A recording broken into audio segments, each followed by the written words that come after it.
अस्सलाम वालेकुम, आप देख रहे हैं प्रोग्राम 7 से 8 और मैं हूं सिद्रा मीर। नाजरीन, टीम 7 से 8 की जानिब से तमाम देखने वालों को ईद की ढेरों खुशियां मुबारक हों। बड़ी ईद है, बड़ी खुशियां हैं, लेकिन जिम्मेदारी भी बड़ी है क्योंकि ये ईद गुज़श्ता ईदों से मुख्तलिफ है और इस ईद पे आपको अपना और दूसरों का पहले से ज़्यादा ख्याल रखना है और ख़ासकर सफाई का पहले से ज़्यादा एहतमाम करना है। मज़े मज़े के खाने खाने से आपको कोई नहीं रोक रहा, लेकिन खा खा कर बीमार नहीं होना है। अपनों से मिलिए, लेकिन ये मत भूलिए कि एहतियात अब भी लाजिम है। हाथ धोना, मास्क पहनना अब भी लाजिम है। भले आपका मेकअप क्यों ना खराब हो जाए, लेकिन मेकअप फिर से सही हो जाएगा। सेहत खराब हो गई तो मसला होगा। ईद मनाइए, सेल्फीज भी बनाइए, लेकिन अपना और दूसरों का तहफ़्फ़ुज़ भी यकीनी बनाइए। टॉप स्टोरीज दिखाते हैं। किसी को हटाने में इस्तेमाल नहीं होंगे, मैं उसको हटाना चाहता हूँ, लेकिन जमहूरी अमल के अंदर रहकर नो कॉन्फिडेंस कर सकते हैं, जिसका मैं पहली बात कहूँगा नामुमकिन है। अब दूसरा तरीका ये है कि हम हुकूमत को फोर्स करें कि वो कॉन्फिडेंस का वोट ले। गैर जमहूरी तरीके से हुकूमत नहीं हटाएंगे, इत्तेहादी हुकूमत से खुद अलहदा हो जाएंगे। शाहिद खाकान अब्बासी का समा को इंटरव्यू। कहा, इस्टेब्लिशमेंट हमारे ख्यालात को नापसंद करती है, जिसका इलेक्शन में नतीजा देख लिया। आर्मी एक्ट कड़वा घूंट था, पार्लिमानी निजाम में पार्टी का फैसला फाइनल होता है। परवेज रशीद को भी मानना चाहिए था, इख्तलाफ था तो इस्तीफा देकर घर चले जाते। पे कहने को तैयार, उनको इसका हक नहीं है। अगर उन्होंने वोट नहीं देना था तो इस्तीफा दे। मंडी जाने की जहमत, भाव ताव का झंझट, नाकसाइयों की मिन्नत समाजत। हुकूमत ने ऑनलाइन कुर्बानी का मशवरा तो दे दिया, मगर आवाम की बड़ी तादाद की जेबों पर छुरियां चल गईं। किसी के घर गोश्त ही ना पहुंचा तो किसी को दूसरे का हिस्सा मिल गया। ऑनलाइन कुर्बानी वालों पर क्या गुजरी, प्रोग्राम में तफसील से बताएंगे।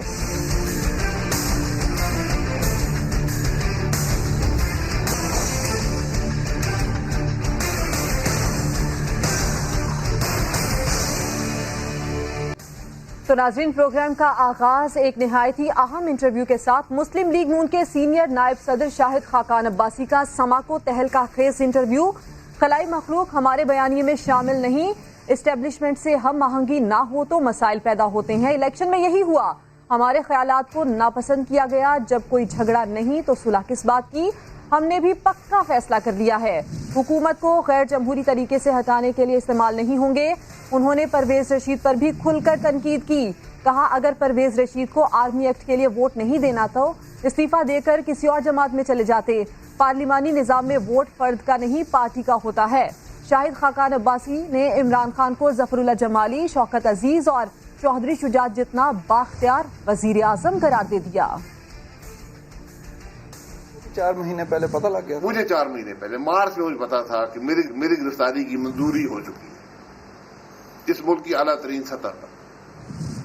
अच्छा, आला तरीन सतह। और उन्होंने एक्शन दे दी चेयरमैन ऐप को, उन्होंने अलाउ कर दिए थी कि आप इनको पकड़ना चाहते हैं तो बड़ी खुशी से पकड़ेंगे। जो असरात हमने इलेक्शन में देखे हैं उससे कम से कम जाहिर होता है कि कुछ हमारे ख्यालात को नापसंद किया गया। हमारा ये पक्का फैसला है, हम किसी को हटाने में इस्तेमाल नहीं होंगे। जमहूरी अमल के अंदर रहकर नो कॉन्फिडेंस कर सकते हैं, जिसका मैं पहली बात कहूँगा नामुमकिन है।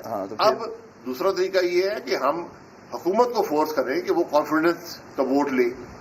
उसके भी कुछ तरीके होते हैं, फिर हुकूमत को खुद ही समझ आ जाएगी। इत्तेहादी जब अलहदा होंगे तो नजर आ जाएगा कि हुकूमत की अक्सरियत खो बैठी है। मेरी नजर में आइन के अंदर तब्दीली जो आज है वो उसका वाहिद तरीका ये है कि इत्तेहादी अलहदा हो जाएंगे और हुकूमत, और मेरा ख्याल है कि आज भी हुकूमत के पास अक्सरियत नहीं है। आर्मी एक्ट पे आपने वोट किया था? मैं जेल में था। पार्लिमानी निजाम में वोट आपका नहीं होता, वोट पार्टी का होता है। जब पार्टी ने फैसला कर दिया वही फैसला मेरा है। मैं पसंद करूं ना पसंद करूं वो लगा। कुछ लोगों ने नहीं, परवेज रशीद साहब ने नहीं भी दिया था। मैं उनको पे कहने को तैयार, उनको इसका हक नहीं है। अगर उन्होंने वोट नहीं देना था तो इस्तीफा दे देते, क्योंकि वोट, मैं फिर कहूंगा, पार्लिमानी निजाम में वोट पार्टी का होता है। पार्टी का फैसला जब हो जाए और फैसले हमारी जमात में कम से कम मुशावरत से होते हैं, उसका एहतराम करना चाहिए। लेकिन वो हर एक की जाती भी तो होती है सर। नहीं, जाती नहीं होती। बात खलाई मखलूक आपका बयानिया अभी है, हमारे बयानी में शामिल नहीं। तो पहले था, पहले किसने किया था? खलाई मखलूक भी कहते हैं, हर चीज कहते हैं, आप सर्टिफिकेट कहते हैं, मैं खलाई मखलूक कहता हूँ, कोई डिपार्टमेंट एग्रीकल्चर कहता है। ये वक्त के साथ ये बातें चलती हैं। खलाई मखलूक आप किसको कहते हैं? ये तो मियां साहब कहते थे ना। वो मखलूक बाहर की दुनिया से यहाँ आती है, वो खलाई मखलूक होती है। मकसद अगर आप ये कहना चाहते हैं कि मुल्क एस्टेब्लिशमेंट है, बिल्कुल है। क्या वो मामला में इंटरफियर करती है? बिल्कुल करती है। आप सीनियर नायब सदर हैं, बल्कि काफी लोगों का ख्याल है कि आप सदर है, चले अच्छा चले, ठीक है। मैं ये बैठा हूँ, मेरे सदर शहबाज शरीफ साहब, नहीं वो सही है, वो पार्टी ने इलेक्ट किया। जी आप एक्टिवली कर रहे हैं। अगर परवेज रशीद साहब ने वोट नहीं किया, पार्टी की नहीं मानी, तो आप उन्हें कुछ शोकाज कर सकते थे? नहीं, नहीं किया। नहीं, आपसे मतलब पार्टी बिल्कुल जमात कर सकती है, बिल्कुल कर सकती है। तो नहीं किया, पूछना करना चाहिए, पूछना। देखिए वो क्यों इस्तीफा दें? आप उन्हें पूछे, वो जवाब देंगे। सियासी जमातें अगर शो कॉज जारी करना शुरू करें तो हर रोज शो कॉज जारी हो सकता है। मेरे इस इंटरव्यू में भी शो कॉज जारी हो सकता है। वो क्यों इस्तीफा दें सर, अगर उन्होंने वोट नहीं दिया? आपने मेरी राय पूछी, मैंने ये कहा कि अगर उनको जमात के फैसले से इख्तलाफ था, जमात का फैसला है कि वोट देनी है, ठीक है, आप ये कहें कि नहीं मैं वोट नहीं देता हूं, तो वहां पर उस ओहदे पर आपको जमात ने पहुंचाया है। इख्तलाफ है तो उसका असूली इखलाकी रास्ता यही है कि इस्तीफा दें और घर चले जाएं, और किसी और जमात से जिस बात से आप इख्तलाफ नहीं समझते वापस आ जाएं। ये कड़वे घूंट भरने पड़ते हैं। यानी वो घूंट कड़वा था जो उन्होंने नहीं पिया। अगर आप इस फैसले से इख्तलाफ रखते हैं और फिर भी उसकी हिमायत करनी पड़ती है तो कड़वा घूंट हुआ। तो वो परवेज रशीद साहब को कड़वा घूंट भरना चाहिए। आपके लिए वो घूंट कड़वा था, मीठा था? जब पार्टी का फैसला हो गया तो फिर उसका कोई जायका नहीं था। खान साहब को एक पूरा बाख्तियार वजीर आजम समझते हैं आप? देखिए वजीर आजम तो आइन के मुताबिक हमेशा ही बाख्तियार होता है, लेकिन मैंने हमेशा कहता हूँ कि हमारे मुल्क के जमाली साहब भी रहे हैं, शौकत अजीज भी रहे हैं, बाख्तियार तो नहीं। बस तकरीबन इतना ही इख्तियारात इनके भी हैं। अच्छा, वो बाख्तियार थे तो ये भी बाख्तियार है। अच्छा, इनको थोड़े ज्यादा हूँ। अच्छा, खान साहब को आप शौकत अजीज समझते हैं, उस तरह के वजीर आजम? मैं तकरीबन जो चौधरी शुजात साहब के इख्तियारात थे तकरीबन वहां पे उतना ही है जी।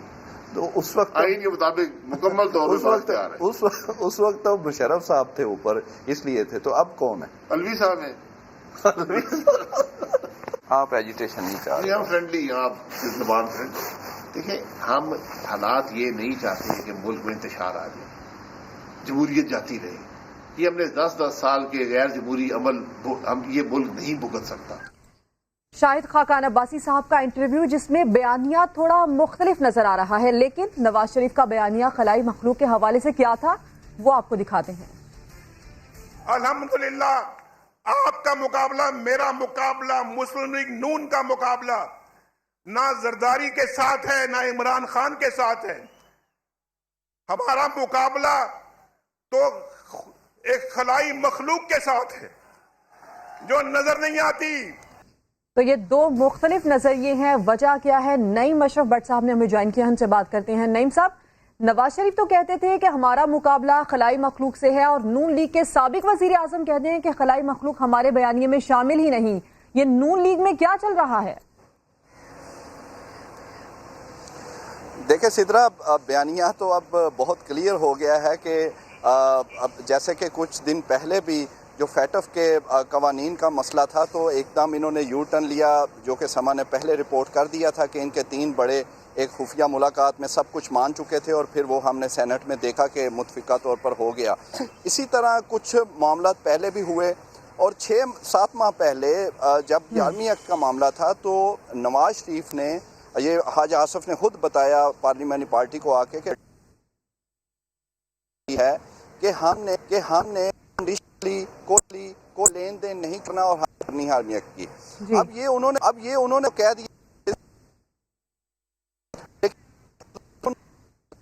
नईम, आपसे हम दोबारा राब्ता करने की कोशिश करते हैं, आपकी आवाज हम तक नहीं पहुंच पा रही है। ये टिप्स बड़ी इंपॉर्टेंट है जिसमें शाहिद खाकान अब्बासी साहब का ये एक अलग किस्म का बयानिया सामने आया है, क्योंकि ईद के बाद एपीसी होने जा रही है, और एपीसी का खासकर एजेंडा ये है कि हुकूमत को घर भेजना है। ये हुकूमत काम नहीं कर पा रही है, लेकिन मुस्लिम लीग नून के अंदर एक नजरिया ऐसा पाया जा रहा है जो कि ये कह रहा है कि इस हुकूमत को आईनी और जमहूरी तरीके से अपनी मुद्दत पूरी करनी चाहिए, हुकूमत को नहीं गिराएंगे। ऐसा ही शाहिद खाकान अब्बासी साहब माजी में भी कह चुके हैं, और मुस्लिम लीग नून के बेशतर सीनियर रहनुमा ऐसा ही नजरिया रखते हैं।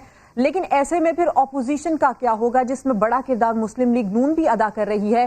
کس طرح سے حکومت کو گھر بھیجنے کے ایجنڈے پہ یہ اپوزیشن ایک ہو پائے گی؟ اور پیپلز پارٹی خاص کر جو نیریٹو یہ رکھ رہی ہے سامنے کہ اس حکومت کو جانا ہوگا، جب مسلم لیگ نون یہ ایسے نظریے کے ساتھ سامنے آ رہی ہے کہ اس حکومت کو اپنا جمہوری اور آئینی جو وقت ہے، جو مدت ہے، اس کو پورا کرنا چاہیے۔ بہرحال یہ ایک ایسا انٹرویو ہے کہ جس کے اندر شاہد خاقان عباسی کا جو نظریہ سامنے آیا ہے وہ مستقبل میں کیا ہوگا آگے ایک نئی گائیڈ لائن دے سکتا ہے، لیکن ماضی کے نیریٹو کے ساتھ یہ بالکل بھی میچ نہیں کرتا ہے۔ نعیم، آپ اپنی بات پہلے مکمل کیجیے۔ سدرا، جیسا میں بتا رہا تھا کہ جیسا کہ میاں نواز شریف نے کچھ 6-7-8 ماہ پہلے جب یہ کہہ دیا کہ ہم جو برطانیہ میں اجلاس ہوا تھا کہ ہم انکنڈیشنلی جو ہے آرمی ایکٹ کو سپورٹ کریں گے اور اس میں لین دین نہیں کریں گے، اور اس سے پہلے جیسے وہ باہر گئے وہ بھی سما نے سارا بتا دیا تھا اور ڈاکٹر تسلیم نے جو بتایا ان کو جیسے بھجوایا گیا، تو اس کے بدلے یہ سب کچھ ہوا۔ پھر لیکن پرویز رشید صاحب جو ہیں انہوں نے اس ایکٹ کو ووٹ نہیں کیا تھا، حالانکہ وہ اس میٹنگ میں موجود تھے، لندن میٹنگ میں، اور وہاں پر وہ نہیں انہوں نے کوئی اظہار کیا، لیکن آ کر اب ظاہر ہے وہ تھوڑے سے ہوں گے پریشان کہ پہلے ان کا بیانیہ جو تھا انہی کا میاں صاحب کا ہلائی مخلوق، کانوں کو ہاتھ لگانا اور کہنا میرا ان سے مقابلہ ہے، نہ زرداری صاحب سے نہ خان صاحب سے، اور پھر ایک دم اتنی تبدیلی آ جانی اور کہنا کہ یہ آپ سیدھا جو ہے اس کی حمایت کریں۔ پھر یہ مختلف مراحل میں جیسا کہ چند دن پہلے پیٹ اپ کے معاملات میں ایکسپوز ہوئے، اور پھر اس سے پہلے بھی ایک دو ایسے معاملات ہیں جہاں ہو، لیکن شاہد خاقان عباسی صاحب نے جو آج باتیں کی ہیں اس سے ایک بات تو بڑی حد تک کلیئر ہے کہ وہ کسی کو بھی قربان کرنے کے لیے اس وقت مسلم لیگ نون تیار ہے کہ اگر جو بھی ان کو اسٹیبلشمنٹ سے کلوز نہیں ہونے دے گا، جو رکاوٹ ڈالے گا، وہ اس کو قربان کریں گے، چاہے وہ 40 سال پرانا ان کا رہنما ہو، چاہے وہ پرویز رشید ہو، چاہے جس نے مارے کھائی ہو، چاہے جس کو آپ نے پہلے بھی ڈان لیگز پر قربان کر دیا تھا وہ پھر بھی آپ کے ساتھ ہیں، ابھی بھی ساتھ کھڑے ہیں، کسی کو بھی قربان کیا جا سکتا ہے، کیونکہ اس وقت جو پارٹی کا بیانیہ ہے وہ جو 7-8 لوگ ہیں جو گروپ بنا ہوا ہے اور جو خفیہ ملاقاتیں بھی کر رہے ہیں وہ ان کا چل رہا ہے، جن کو لیڈ شہباز شریف کرتے ہیں اور خواجہ آصف ایاز صادق، یہ لوگ ہیں جو اس وقت چلا رہے ہیں۔ اس وقت بیانیہ جو ہے وہ بالکل الٹ ہے جو کہ 2 سال پہلے الیکشن میں تھا۔ اب اس وقت یہ پوری طرح پرو اسٹیبلشمنٹ ہیں اور ان کی کوشش یہی ہے کہ جو جیسا کہ انہوں نے بڑی اہم بات کی سدرا، انہوں نے کہا یہ الفاظ سننے والے ہیں کہ ہم نے اسٹیبلشمنٹ سے جس کی ہم آہنگی نہیں ہوتی وہ اس کا خمیازہ بھگتتا ہے، اور ہم نے اپنے الیکشن میں یہ اثرات اس کے دیکھے کہ ہماری کچھ چیزوں کو ناپسند کیا گیا۔ یعنی یہ بتا رہے ہیں کہ جو نواز شریف اور مریم نواز کا جو بیانیہ تھا، جو خیالات تھے وہ بڑے غلط تھے، اسے ناپسند کیا گیا، اور اب جو ہمارے خیالات ہیں اور اب جو ہم کر رہے ہیں اس کو پسند کیا جا رہا ہے، اور اس کے لیے ہم کوئی بھی قربانی دینے کو تیار ہے، کسی بھی پرانے بندے کو ہم قربان کر دیں گے۔ مسلم لیگ نون کی عرصہ دراز سے چلنے والی خاموشی، جس میں مریم نواز کی خاموشی قابل ذکر ہے، یہ بھی ایک یہی وجہ ہو سکتی ہے؟ کوئی شک نہیں ہے اس میں۔ آپ دیکھیں کہ ایون دیکھیں چند روز پہلے الیکشن کا 2 سال مکمل ہوئے، اس دن بھی کوئی ایک ٹویٹ تک نہیں مریم نواز کا، اس حد تک یہ ڈرے ہوئے ہیں، سہمے ہوئے ہیں، اور یا کہہ لیں کہ اس حد تک پکی ڈیل فرمائی ہوئی ہے حضور میاں صاحب نے اور پوری نواز لیگ نے۔ لیکن اس میں اہم بات سدرا یہ ہے، میں بار بار کہہ رہا ہوں، وہ 8 بندے جو ہیں جن کو ہر مسلم لیگ نون کے پارلیمانی اجلاس میں یہ سخت لفظ یوز کر رہا ہوں، ان کو تانے دیے جاتے ہیں، لان تان کی جاتی ہے۔ چند روز پہلے بھی مسلم لیگ نون کا پارلیمانی اجلاس تھا، اس میں بھی کہا، ایک ایم این اے نے کھڑے ہو کے کہا کہ آج ہمارے پہ مشکل وقت ہے، ہم ادھر موجود ہیں، کل کو یہ جو آپ 8-10 آگے بیٹھے ہیں جو فیصلے کر رہے ہیں، جو اس وقت ہمارے ساتھ نہیں ہے، کل آپ نے ان لوگوں کا سفارشی نہیں بننا، کیونکہ ہوتا یہی ہے کہ آپ جو 7-8 گروپ ہیں جو کہ خود کو عقل کل سمجھتے ہیں، خود ہی فیصلے کر لیتے ہیں اور ہمیں بتاتے ہیں، اور کل کو آپ نے ایسے لوگوں کا سفارشی بننا ہے جو اس وقت ساتھ نہیں ہے۔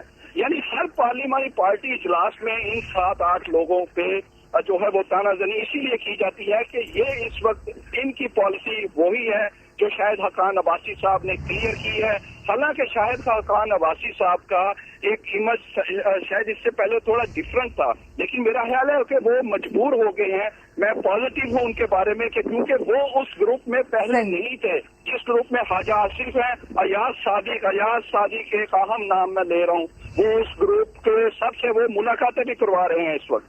ख्वाजा आसिफ, अयाज सादिक, राना तनवीर, ये सब जो है, मरियम औरंगजेब, ये एक ही ग्रुप है इस वक्त। शहबाज शरीफ इनके बड़े हैं, इनकी ही चल रही है, किसी की नहीं मानी जा रही। और यही वो क़यादत है जिसको स्टेज की क़यादत कहा जाता है, सीनियर क़यादत कहा जाता है, जिससे अक्सर पार्टी के जो दूसरे लोग हैं वो नाला नजर आते हैं इन फैसलों की वजह से। नईम, आपने तफसीलन हमें अपडेट किया इस मामले के हवाले से, आपका शुक्रिया। नाजरीन, प्रोग्राम के अगले हिस्से की जानिब बढ़ते हैं, बात करते हैं एक और अहम मामले की। कोरोना वबा ने ये साल नाकाबिले फरामोश बना दिया है। इस वबा ने जिंदगी के तौर तरीके बदल कर रख दिए हैं। जहां ऑफलाइन जिंदगी को बड़े बड़े मुआशी और मुआशरती धचके लगे हैं, वहीं ऑनलाइन दुनिया ने इस मौके से भरपूर मुआशी फायदा समेटा है। मगर हमारे मुआशरे का ऊंट किसी करवट बैठने के लिए तैयार नहीं। इस बार ईद उल अजहा पर कुर्बानी के लिए ऑनलाइन खिदमात का भरपूर ट्रेंड चला। वजीर आज़म इमरान खान ने भी इस ट्रेंड की तारीफ की ताकि कोरोना वबा से बचाव का मुनासिब इंतजाम हो जाए और ईद का मरहला खैर आफियत से गुजर जाए। लोग भी खुश हो गए कि ना मंडी जाने की जहमत होगी, ना कीमतों का भाव ताव और ना ही कसाईयों की तलाश में मारे मारे फिरना होगा। मगर जनाब, क्या कीजिए इस फ्रॉड का कि धोखेबाजी का इलाज ऑनलाइन भी अब दस्तयाब नहीं है। कराची में ऑनलाइन कुर्बानी के नाम पर लोगों की जेबों पर छुरियां फिर गई और उम्मीदों पर पानी फिर गया। ना बकरा हाथ आया, ना बकरे की माँ। और नाजरीन, बुकिंग करवाने वाले हजारों खरीदार इंतजार ही करते रह गए। दूसरों की कुर्बानी का गोश्त घर पहुंच गया मगर अपनी कुर्बानी का गोश्त ना पहुंच सका। कुछ लोगों तक जो गोश्त पहुंचा तो बकरा 4 हिस्सों में मिला और जिसको गोश्त मिला वो भी खराब। बाकी सबको एक लेटर पहुंच गया कि जिसमें मुआवजत थी और अंदरूनी मामलात बिगड़ गए, ये वजह बताई गई। डिलीवरी नहीं कर सके, ये वजह बताई गई। इस तजर्बे से बहुत कुछ सीखा, आइंदा ऐसा नहीं होगा, ये इस लेटर के अंदर लिखा गया। लेकिन जो लोग कुर्बानी करना चाहते थे वो इस तरीके से खासे नाला नजर आते हैं। सभा के नुमाइंदे इरफानुल हक से हम बात करेंगे। इरफान, ये बताइएगा कि ये ऑनलाइन जो सिस्टम है, कितनी बड़ी कंपनीज हैं जिन्होंने इस सिस्टम को मुतारिफ करवाया, इसमें हिस्सा लिया, और फ्रॉड के कितने वाकयात रिपोर्ट हुए अब तक?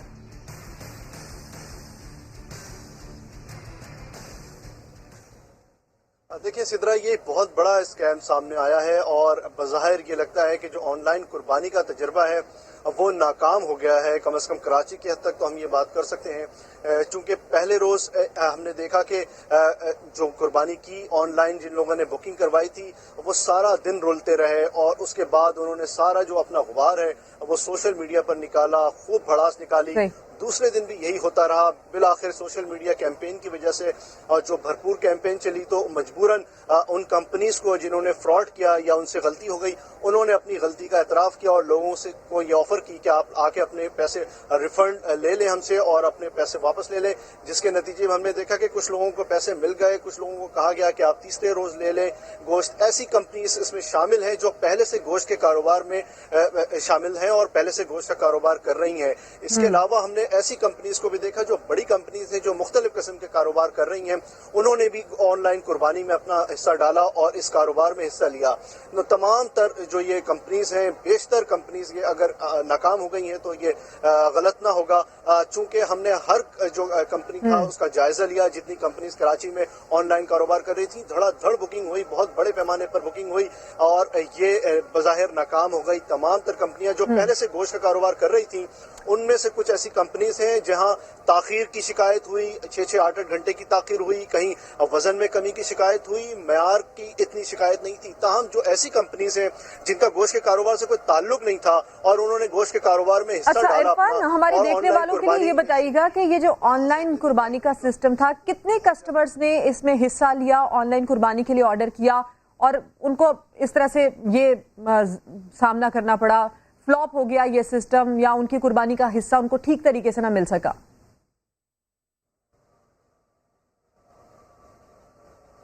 देखिए, बहुत बड़ी तादाद है, बहुत बड़ी तादाद जो मुख्तलिफ कंपनीज हैं जिन पर लोगों ने ट्रस्ट किया। ऐसी गोश्त की कंपनीज, जो गोश्त का कारोबार करने वाली कंपनीज जो पहले से काम कर रही हैं, कुछ नई कंपनीज इंट्रोड्यूस हुई मार्केट में, कुछ नई कंपनीज आई और कुछ ऐसी कंपनीज जो पहले से दूसरा काम कर रही हैं, उन्होंने भी शुरू किया। हजार लोग हैं जिन्होंने सोशल मीडिया पर अपना गुबार निकाला है, वो मुतासिर हुए हैं, उन्होंने सख्त अजियत सख्त मुश्किलात का सामना करना पड़ा है। सारा दिन पहले दिन जिनकी बुकिंग थी वो सारा दिन गोश्त का इंतजार करते रहे। फोन पे इनकी शिकायत सार्फिन की ये थी कि हम राब्ता करने की कोशिश करते रहे, हेल्पलाइन पे कोई हमें जवाब नहीं दे रहा था।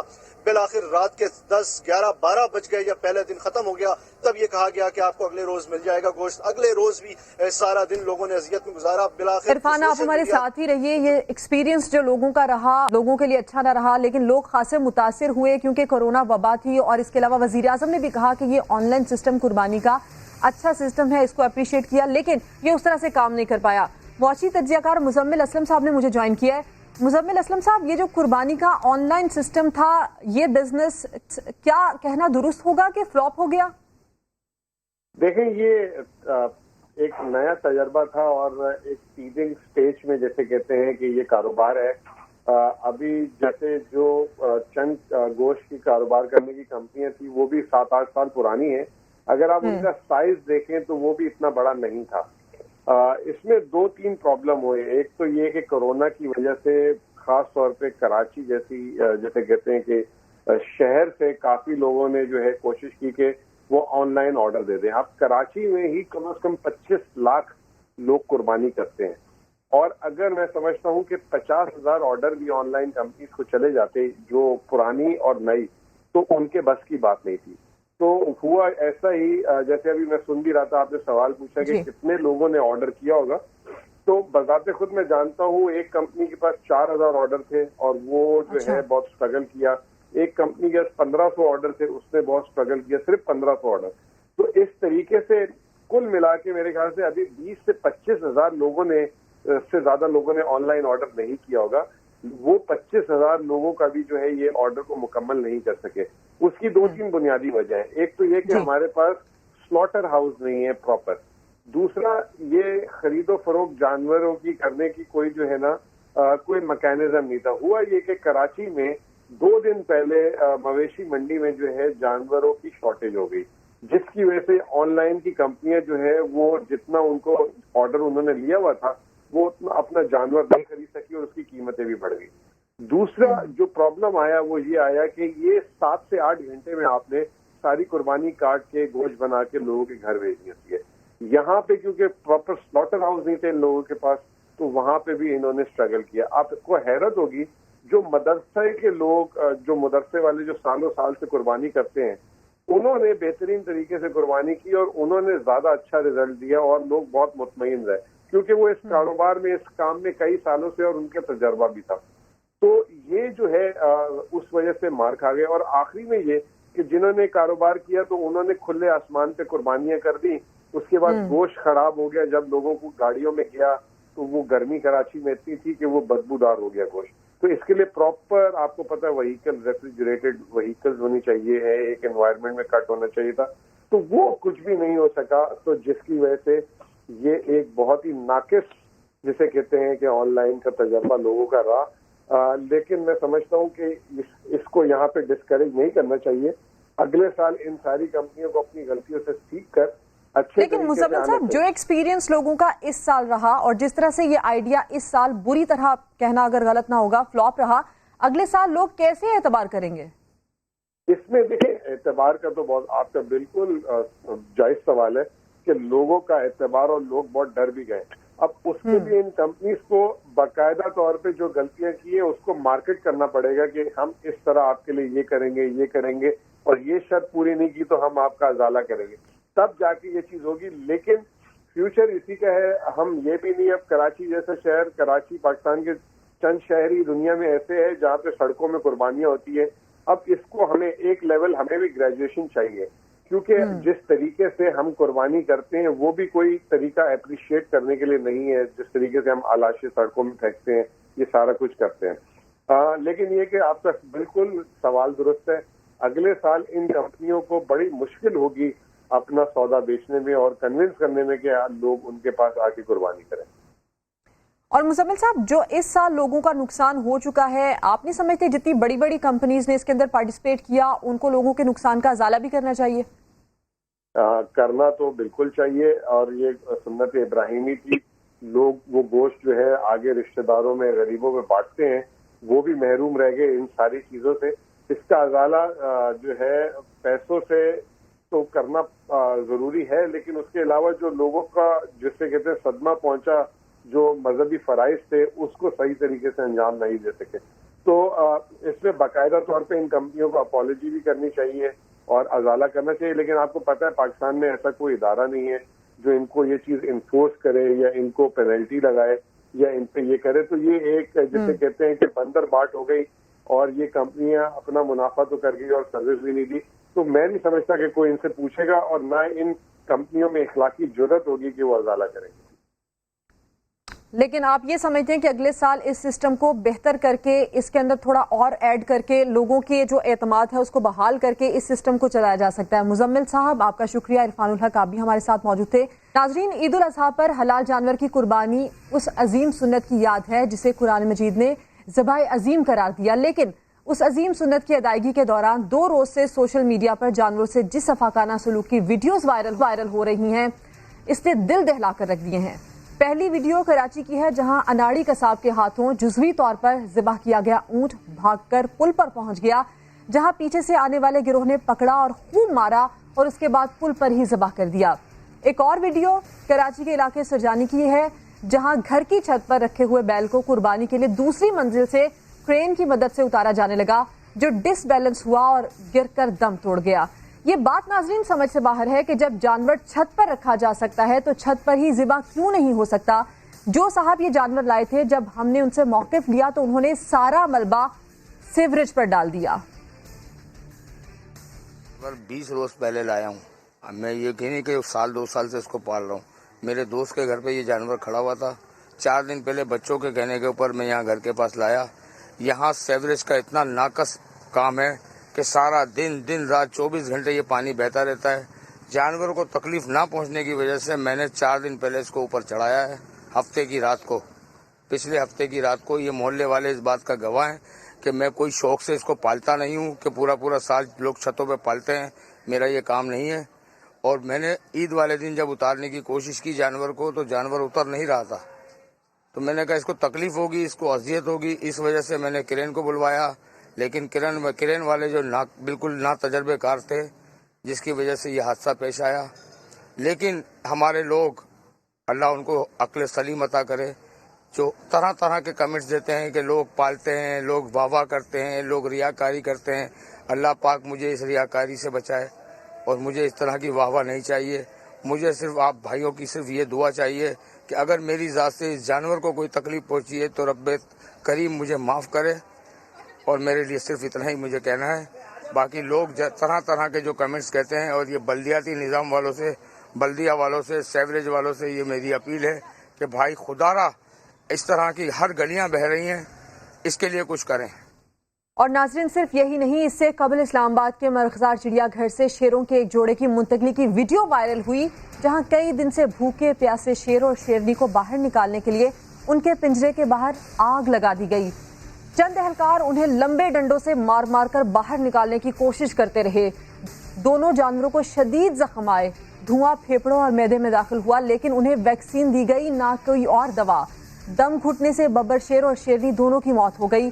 اسی منتقلی کے دوران صرف یہ ایک جوڑا نہیں، 3 نیل گائے، شتر مرغ اور کئی نایاب پرندے بھی ہلاک ہوئے.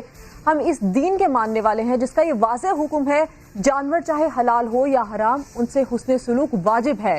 حدیث شریف میں بھی یہ ذکر کیا گیا ہے کہ اللہ تعالیٰ نے ایک بدکار عورت کو صرف اس لیے بخش دیا کہ اس نے پیاس کی شدت سے بے حال کتے کو پانی پلایا تھا. جس دین کی تعلیمات یہ ہیں، کیا اس کا ماننے والا اتنا بے رحم ہو سکتا ہے؟ کیا اس ڈگر پر کیوں جا رہے ہیں ہم؟ اس کی وجہ کیا ہے؟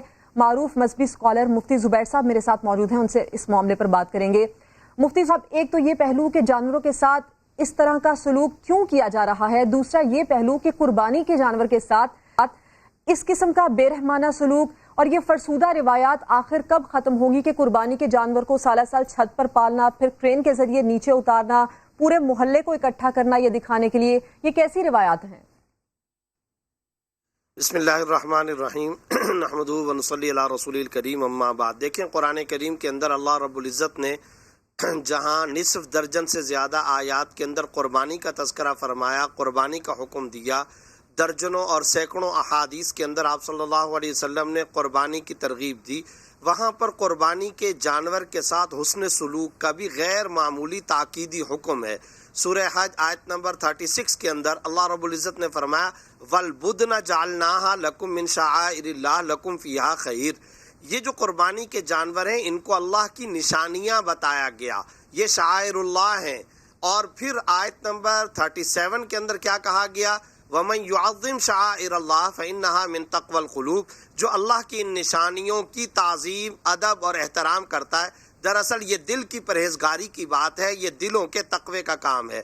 پتہ چلا کہ جانوروں کے ساتھ ادب کا، تعظیم کا، احترام کا، بالخصوص وہ جانور جن کو اللہ کے راستے میں سنت ابراہیمی کے طور پر بندے نے قربان گاہ کے اندر قربان کرنا ہے۔ خود سرکار دو عالم صلی اللہ علیہ وسلم کے ایسے عجیب اور اعلیٰ درجے کے عمدہ شاندار احکام ہیں، آپ ان کو پڑھیں تو آپ حیران ہو۔ کیا کہا جا رہا ہے؟ ایک جانور کو دوسرے جانور کے سامنے ذبح نہ کیا جائے، ذبح کرنے سے پہلے پانی پلایا جائے، اس کے گھاس کا انتظام کیا جائے، اس کے چارے کا انتظام کیا جائے۔ ذبح کرنے کے وقت میں آپ صلی اللہ علیہ وسلم نے گھر کے بچوں حضرت فاطمہ الزہرا رضی اللہ تعالیٰ عنہ اور امہات المومنین ازواج مطہرات کو بلایا، دعا کی کہ یہ قبولیت دعا کا موقع ہے۔ تو دراصل آپ صلی اللہ علیہ وسلم خود بھی خدمت فرمایا کرتے تھے اور باقاعدہ دیکھ بھال کیا کرتے تھے۔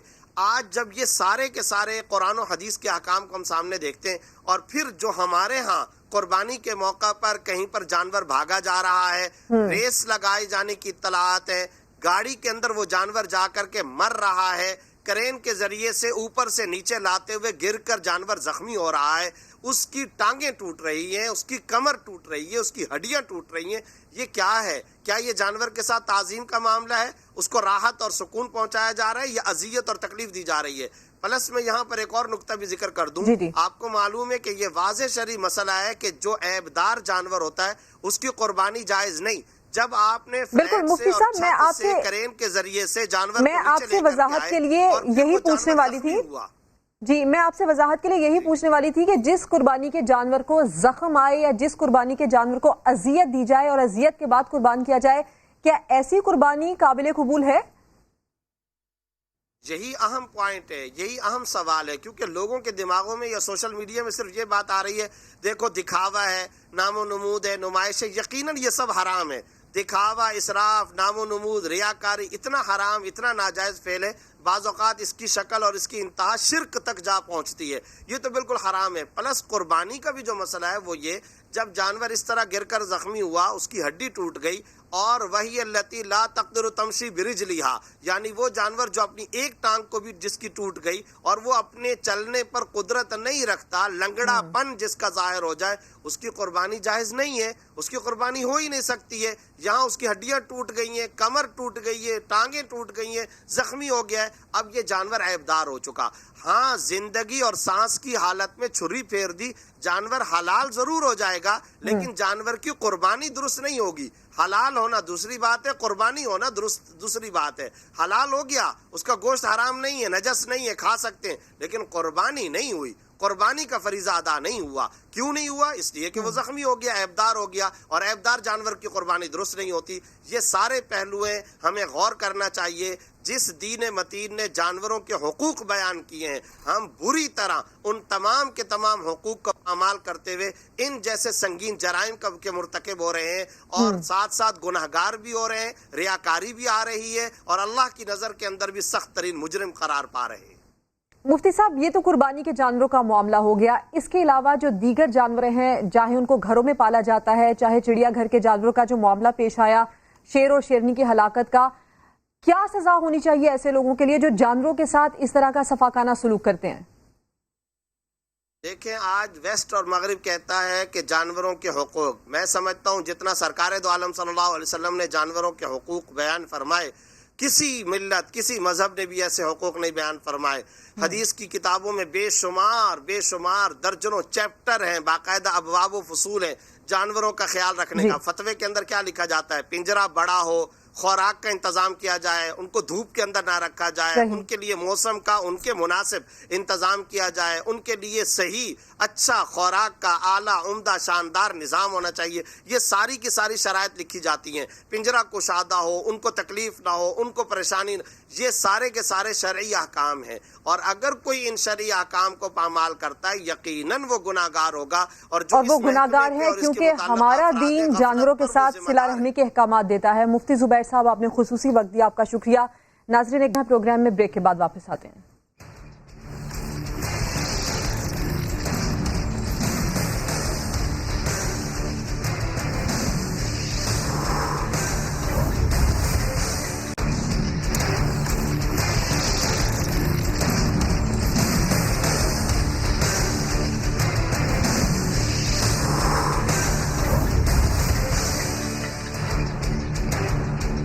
پروگرام میں آج ناظرین پاکستان انڈسٹری کے نامور ایکٹر، ایور گرین خوبصورت شخصیت کے مالک جمال شاہ صاحب میرے ساتھ ہیں، اور بہت ہی خوبصورت ماڈل اداکار، ڈینٹسٹ بائی پروفیشن نادیہ حسین آج میرے ساتھ شو میں موجود ہیں۔ نادیہ اسکن کے حوالے سے جو مفید مشورے دیتی ہیں اور ٹیوٹوریلز ان کے میں خاص کر خود بھی دیکھتی ہوں۔ ناظرین، مہمانوں سے بات کرنے سے پہلے میں آپ کو یہ ذرا بتا دوں کہ ایک وقت تھا جب پاکستان میں صرف ایک ہی ٹی وی چینل ہوا کرتا تھا، آدمی کی تفریح اور معلومات کا سب سے بڑا ذریعہ، اور شاید وہی وقت آج بھی شوبز انڈسٹری کا سنہرا دور کہلاتا ہے۔ وہ وقت جب بہت بڑے نام پردہ سیمی پر راج کیا کرتے تھے، وہ لوگ جس کردار میں اسکرین پر نظر آتے تھے، لوگ اس کردار پر یقین کرنا شروع ہو جاتے تھے۔ ایسے ہی قداور فنکاروں کے درمیان بلوچستان کے خوبصورت خطے سے ایک خوبصورت شخصیت کے مالک جمال شاہ نے انڈسٹری میں قدم رکھا۔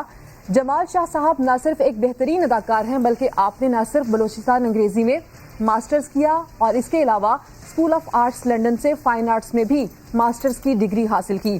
تو نادیہ، آپ کی اجازت سے میں پہلے جمال شاہ صاحب سے بات کرنا چاہوں گی۔ جمال صاحب، عید کی ڈھیروں خوشیاں آپ کو مبارک ہوں۔ بتائیے گا کیسی عید گزر رہی ہے آپ کی؟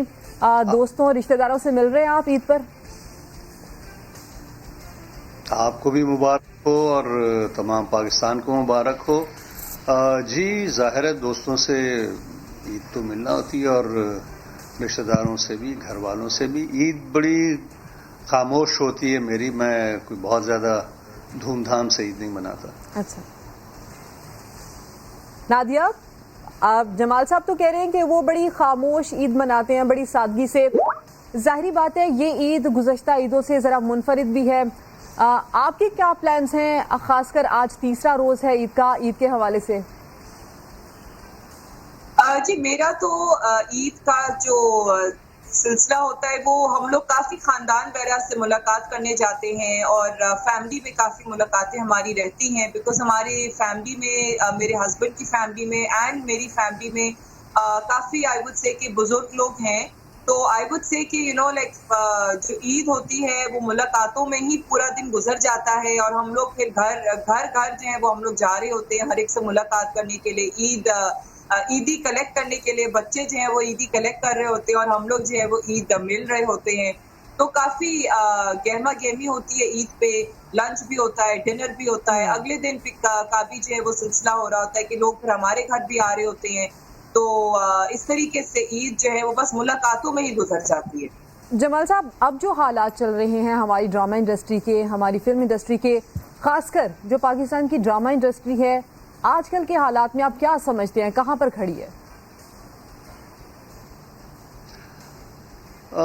یہ اکثر کہا جاتا ہے کہ جی ڈرامے کا ایک سنہری دور تھا جو پی ٹی وی کا دور سمجھا جاتا ہے، لیکن اس فیکٹر کو یہ لوگ بھول جاتے ہیں کہ اس وقت صرف ایک ہی چینل تھا، اور اس چینل پہ ایک طرف تو بہت زبردست پروگرامنگ ہوا کرتی تھی، اس لیے کہ پروگرامر ہی طے کرتا تھا کہ کیا پروگرامنگ ہونی ہے، لیکن اسی چینل پہ بہت عام سے ڈرامے یا عام سے پروگرامز بھی چلتے تھے جو لوگ دیکھتے تھے، اس وجہ سے کوئی دوسری آپشن تھی نہیں۔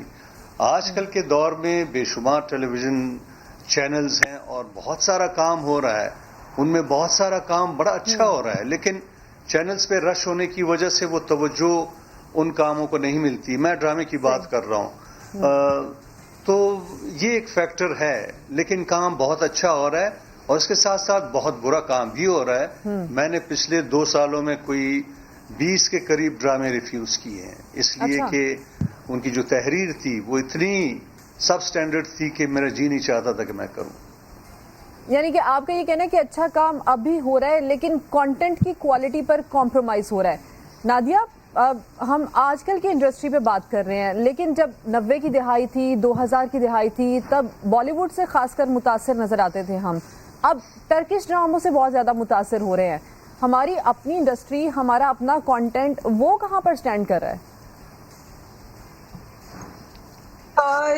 आई बिलीव कि कंटेंट जो है और ये कंटेंट जो वॉर है ये काफी हद तक डिपेंड करता है कि इवन दो कि ये जंग जो है between viewers and between production, ये एक ब्लेम गेम चलता रहता है. लेकिन मैं फिर भी कहूंगी कि बहुत कुछ जो है वो व्यूअर पे भी डिपेंड करता है कि जिस किस्म के ड्रामे देखे जाते हैं और पसंद किए जाते हैं, अगर जिनकी टीआरपी आती है, क्योंकि TRP is a business. So channels are a business, so like वो लोग TRPs को मॉनिटर करते और जिस ड्रामे की TRPs आती हैं तो वो फिर वही एक बिजनेस के तौर पे उसको वही कंटेंट को फिर रिपीटेटिव जो है ना वो उसके ऊपर बन रहा होता है काम. So जाहिर है बहुत सारा जो काम है वो डिपेंड करता है बजट्स के ऊपर. So as far as budgets are concerned, तो हम लोग definitely I would say restrict होते हैं कि हमारे पास इतने वो बजट्स नहीं है कि हम अच्छे इससे बेहतर कोई कंटेंट हम मतलब कि जिस तरह का अर्तुगरुल है कि हम वो उस किस्म का कंटेंट बनाएं, तो ये भी थोड़ा सा मुश्किल हो जाता है. लेकिन I think that it is the viewer at the end of the day कि जो वो चीज देखना चाहते हैं तो फिर वो प्रोडक्शंस वही बनाते हैं. मैं नादिया इसी बात पर जमाल साहब से भी बात कर लेती हूँ. जमाल साहब, आपने एक अरसा इंडस्ट्री के अंदर गुजारा है, क्या यही वजह है कि आज कंटेंट कॉम्प्रोमाइज़ हो रहा है कि हम टर्किश ड्रामों जैसा कंटेंट नहीं प्रोड्यूस कर पा रहे? बजट एक बड़ी वजह हो सकती है? नहीं, मैं ये नहीं कह रहा हूँ कि कंटेंट पूरी तरह से कॉम्प्रोमाइज़ हो रहा है. मैंने कहा कि बहुत अच्छा काम भी प्रोड्यूस हो रहा है, लेकिन उसके साथ साथ बहुत आम सा काम सब स्टैंडर्ड भी हो रहा है. अभी जिक्र किया नादिया ने अर्तुगरुल का. टर्किश टेलीविज़न जो है वो बहुत एडवांस है, टर्किश सिनेमा भी बहुत एडवांस है. मुझे टर्किश ड्रामे पसंद हैं, लेकिन अर्तुगरुल मैंने नहीं देखा.